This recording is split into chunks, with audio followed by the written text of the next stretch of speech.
Kallis sõber, me oleme kõik midagi valesti teinud siin elus. Mitte ühtegi inimest meie seas ei ole kedagi, kes oleks olnud täiuslik. Ja piibel ütleb samuti, et me oleme kõik pattu teinud ja Jumala armust ilma jäänud. Aga Jumal tahab anda sulle ühe kingituse ja see kingitus on pääste Jeesuses Kristuses.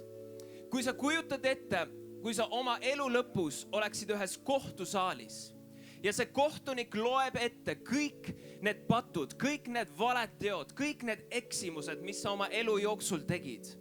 Ja ta tõstab selle haamri üles ja ta hakkab lööma seda haamrit vastu seda lauda.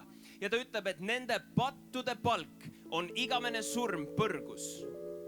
Aga enne kui ta jõuab seda haamrit lüüa vastu lauda, seal kohtusaalis tõuseb püsti üks mees ja ta ütleb, ei, mina võtan selle inimese süü ja patu ja karistuse enda peale.